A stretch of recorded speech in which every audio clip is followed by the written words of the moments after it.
Welcome to Wheel of Misfortune, Tariff Edition. Do I sound a little bit sarcastic? Okay, troops. How do I break this to you?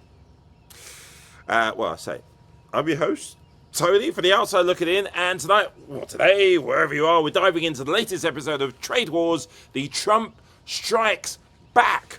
We are broke. Just when you thought your wallet was safe, President Trump has announced, get this, a 50% tariff on all European Union goods starting June 1st. Not long to go. That's right, 50%. It's like he's trying to make Made in America, well, the only label you're allowed to have in your closet. Does that include his own MAGA merchandise, which does have a Made in China over it? But wait, there's more. Trump has also threatened Apple with a 25% tariff on iPhones, MacBooks, anything like that. Anything not manufactured in the US. So if your iPhone was assembled in India,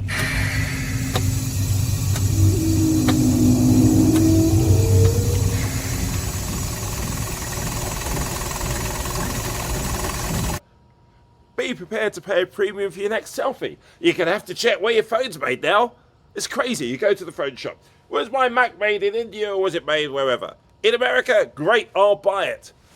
Yeah, see how that works. In response, Apple shares took a hit, dropping 4% as investors brace for impact. It's like the stock market is kind of playing its own game of whack-a-mole. Sorry, pal, you can't catch me. Oh, no, a mystery! It's whack-a-mole! And tariffs are the mallet.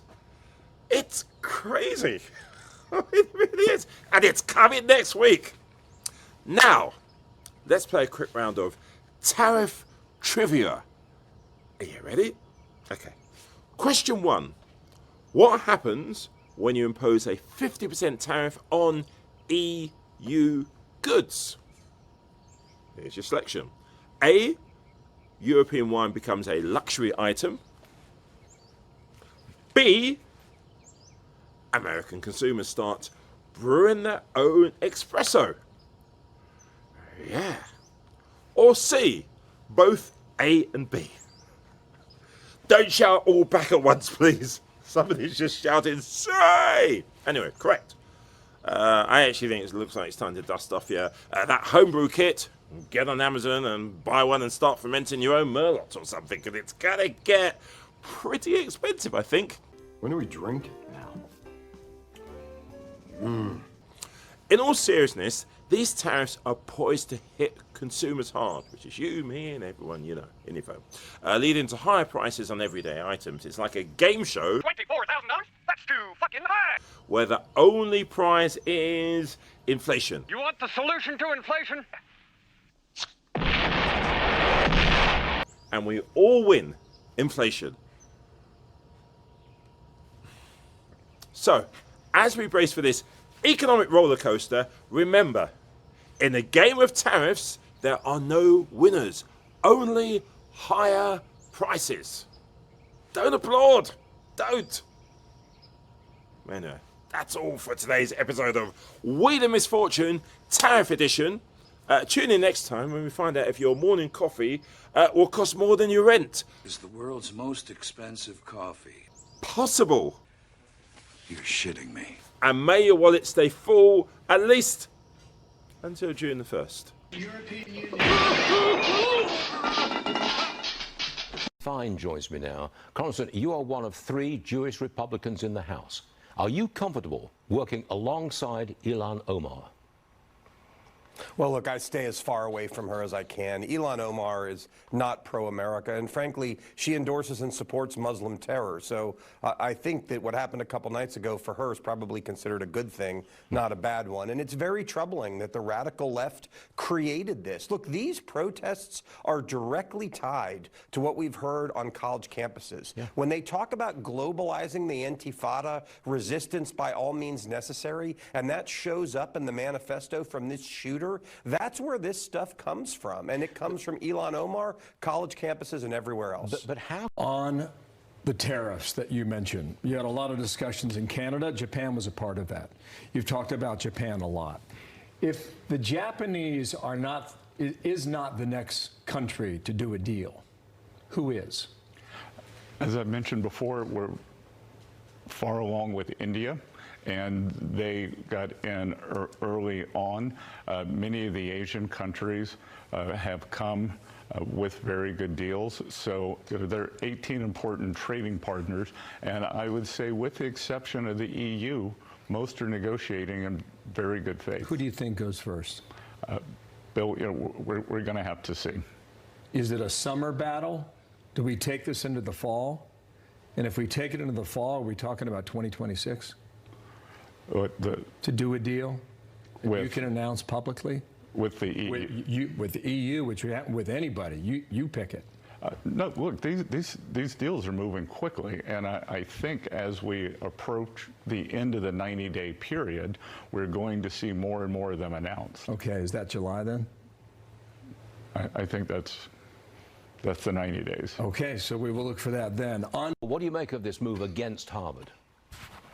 Well, I also went to Harvard, and I can tell you, 35 years ago when I was there, you saw a lot of this stuff, but I never felt unsafe as a Jewish student being there. That's what's different today, and if I were to make any encouragement to President Trump and Secretary Noem, it would be do this everywhere. We should not be bringing people into America to get an education who hate us. They should be coming here to get an education, and frankly, they should keep their mouths shut beyond that. I don't go into someone else's house and complain about it when I'm there. They're guests in our country, and they should realize that, and there's a real problem with folks not understanding that. Well said. Congressman Randy Fine, thanks very much for being with us. Fine joins me now. Congressman, you are one of 3 Jewish Republicans in the House. Are you comfortable working alongside Ilhan Omar? Well, look, I stay as far away from her as I can. Ilhan Omar is not pro-America, and frankly, she endorses and supports Muslim terror. So I think that what happened a couple nights ago for her is probably considered a good thing, not a bad one. And it's very troubling that the radical left created this. Look, these protests are directly tied to what we've heard on college campuses. Yeah. When they talk about globalizing the Intifada, resistance by all means necessary, and that shows up in the manifesto from this shooter, that's where this stuff comes from, and it comes from Ilhan Omar, college campuses, and everywhere else. But how? Issue, given your interest in crypto and financial markets, can you speak to just the dinner last night? And maybe that's a red herring, it's sort of an irrelevancy, but there are folks out there reading these headlines about this big dinner and saying, what's going on here? Well, I've said on the record, the Trump family activity in the meme coin space makes my work in Congress more complicated. I've said that. But here's the good news. I'm in New York today for the Solana Foundation conference about the future of Web3 and the future of how we're going to use blockchain to transform our economy in a number of ways. And what my goals are to have a dollar-backed stablecoin legislation this year and a market framework legislation passed this year that President Trump can sign into law. And that will bring innovation, coding, funding back to the United States and put us back in the lead, in my view, on this aspect of fintech. And I believe we can do it. And so I view the dinner last night as, whatever. That's, to me, a distraction from the work I think we need to do for the major big picture macro policy. Well, if Bitcoin's not a risk asset anymore, I don't know how you explain what you're seeing there, because it was holding above 111,000 all morning long till this, and now it's down. That goes down at 107. To the U.S. In the language this morning, the president said that he was going to recommend a 50% tariff starting on June 1st. Who's he recommending that to? The Senate? Like, I mean, if it's not an emergency, if it's not a fentanyl situation, does he have the authority? Recommending it to himself. Yeah, I think his pitch is, you're not at the table, we need you at the table. We made progress in the United Kingdom on a step 1 deal that I hope leads to a free trade agreement with the United Kingdom, personally. You mentioned economic growth in your comment there. This bill adds trillions to our debt. How is that acceptable to this administration? Well, again, you're referring to the CBO scoring, I believe, which is tenure scoring, and it's DC-style scoring. So we think that we can both grow the economy and control the debt. And what's important, Bill, is that the economy grows faster than the debt. So what I would tell your viewers to focus on is what I'm focused on, is what Secretary Yellen was focused on, is what is the total debt to GDP? Because we can grow our way out of this. That if we change the growth trajectory of the country, of the economy, then we will stabilize our finances and grow our way out of this. If they want to do better at home, what can they do right now?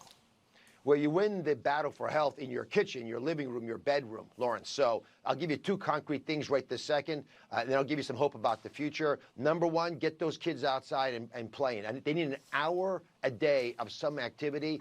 Only about 15% of kids, that's 1 in 7 children, get an hour of activity a day. That's standard to any human species survival, is your young kids can go run around and learn how to do things while they're playing with each other, to get them out. And the second is give them real food. You heard Secretary Kennedy talk about 70% of the food being ultra processed. Just give them food that comes out of the ground looking the way it looks when you eat it. Real food that you can recognize. Those two things alone will make a dramatic difference and help the country. It's also your patriotic duty, because less than a quarter of kids are eligible for the military because they've got underlying health issues. Yeah. Now, that stated. And our top story this morning, President Trump posting on Truth Social that trade discussions with the EU were going nowhere.